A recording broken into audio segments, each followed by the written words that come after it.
अगर किसी को पीसीओडी है तो क्या उसका प्रेगनेंसी रिस्की होता है? देखिए पीसीओडी में मैंने आपको बताया PCOD is very mild form of PCOS, yes. तो उसमें प्रेगनेंसी होना भी ईज़ी है कंपेयर टू दैट पीसीओएस।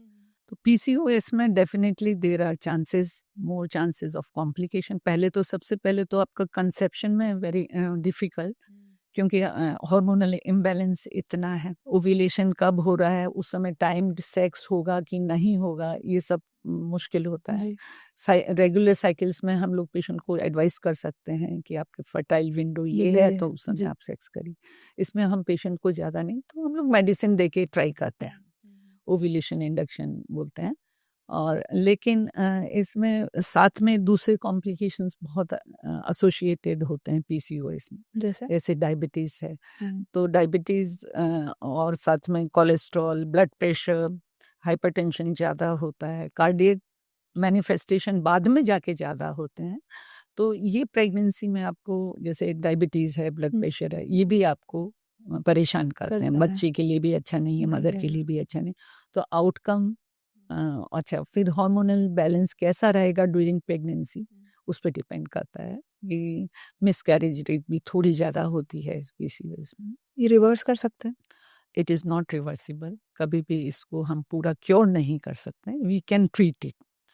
तो ट्रीटेड मतलब कि उसको हम थोड़ा दबा सकते हैं, जैसे मेडिसिन और से, लाइफस्टाइल मैनेजमेंट से कर सकते हैं। लेकिन ये इसका चलता रहेगा। कभी ये अच्छा प्रेगनेंसी से कम हो जाता है, अगर आपको कंसेप्शन हो गया तो इसका इफेक्ट मतलब कम हो जाएगा ऑब्वियसली, क्योंकि अब ओवम बन ही नहीं रहे हैं, तो नेचुरली आपका कम हो जाएगा। लेकिन आपका वेट बहुत बड़ा फैक्टर है। अगर जब भी, इसीलिए आजकल हम देखते हैं लाइफस्टाइल क्यों हो रहा है पीसीओएस ज़्यादा, कि लाइफस्टाइल बिल्कुल चेंज हो गई है। हम लोग जंक फूड इतना खाते हैं, कोई एक्सरसाइज नहीं है। वैसे तो हम लोग इंटेलिजेंट होते जा रहे हैं, लेकिन इस मामले में हम लोग अपना सुविधा देख के बच्चे लोग जंक फूड और बिल्कुल ओबेसिटी आप देख रहे हैं कि काफ़ी बढ़ गई है इंडिया में भी। तो वो सब, वेट इज़ वेरी इम्पोर्टेंट, कि आपको अगर आप वेट कंट्रोल करते हैं तो इस सब डिजीज़ को आप काफ़ी कंट्रोल कर सकते हैं। और इसमें तो पीसीओएस में एक विशियस साइकिल बन जाती है कि आपका वेट गेन हुआ तो आपका पीसीओएस ज़्यादा बढ़ गया, पीसीओएस हुआ तो आपके जो हार्मोनल चेंजेस हैं, इंसुलिन और ये सब हैं, इनका रेजिस्टेंस और ज़्यादा बढ़ गया। और तो आप अच्छा, फिर साथ में आपको जब ये हिर्सुटिज़्म और होता है, या ये सोशल स्टिग्मा भी बन जाता है, तो डिप्रेशन, एंग्जाइटी, ये सब चीज़ें साइकोलॉजिकल हाँ फैक्टर्स भी इनमें ज़्यादा होते हैं। तो आप डिप्रेशन में आप और ज़्यादा खाते हैं, तो आपका वेट गेन और ज़्यादा होता ये है। साइकिल बन जाता है। तो इसको आप अगर एक्सरसाइज एंड डाइट कंट्रोल से करते हैं कर तो सकते हैं। मतलब काफ़ी हद तक इसको कंट्रोल में रखा जा सकता है, बट क्योर नहीं किया जा सकता। मैम आप इतने साल से प्रैक्टिस कर रहे हो, लास्ट 5 सालों में आपको कुछ ऐसा लगा, कुछ कोई चीज़ें जो ड्रास्टिकली केसेस बढ़ गए हैं? पीसीओएस तो है ही, जिसका कारण हम लोग नहीं जानते हैं, सटीक कारण नहीं जानते हैं। तो उसमें लाइफस्टाइल को हम सबसे ज़्यादा मानते हैं। दूसरा है कि डायग्नोसिस भी ज़्यादा होने लग गया, क्योंकि आजकल सोनोग्राफी की क्वालिटी और ज़्यादा काफ़ी ज़्यादा हो गई है, तो हम लोग छोटी-छोटी चीज़ भी देख सकते हैं उससे। और ओबेसिटी और का तो बढ़ा है। तो एक तो पीसीओएस का है। दूसरा बहुत जो क्रिपलिंग डिजीज़ है, वो है एंडोमेट्रियोसिस। ओके, उसके बारे में थोड़ा बताइए। हाँ, एंडोमेट्रियोसिस का ये है कि जो यूट्रस की जो लाइनिंग होती है अंदर की, वो जैसा मैंने आपको बताया हर महीने शेड ऑफ हो जाती है। तो वो लाइनिंग कभी-कभी ये जो यूट्रस का, अगर आपको एनाटॉमी जेनाइटल ट्रैक्ट की पता हो, तो यूट्रस है, उसके बाद दोनों तरफ लेफ्ट और राइट फैलोपियन ट्यूब्स होती हैं, जिसका एक ओपनिंग यूट्रस में होता है और दूसरा एब्डोमिनल कैविटी में होता है, आपके पेट में खुलती है। और वो जो दूसरी ओपनिंग चौड़ी होती है और वो उसके पास ही ओवरी होती है।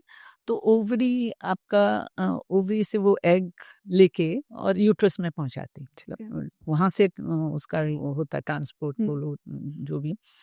तो लेकिन कभी-कभी यूट्रस का कॉन्ट्रैक्शन ऐसा होता है कि वो जो एंडोमेट्रियल लाइनिंग जो शेड ऑफ होती है, वो उस ओपनिंग के थ्रू पेट में चली जाती है, उल्टा चली जाती है। वो नीचे आनी चाहिए बाहर वेजाइना में, वो उल्टा चली जाती है, एंड देन इट ये चिपक जाती है ऑर्गन्स पे। अच्छा, फिर ऑर्गन्स पे चिपकती है, चाहे वो थोड़ा सा ही गया है, एक बहुत माइन्यूट पार्ट गया है, वो चिपक जाता है। एंड देन जब आपको नेक्स्ट साइकिल आएगी, पीरियड आएगा, वो भी वैसा ही ग्रो करेगा जैसा यूट्रस में ग्रोथ हो रही है, वो वैसा ही ब्लीड करेगा जैसे यूट्रस ब्लीड कर रहा है।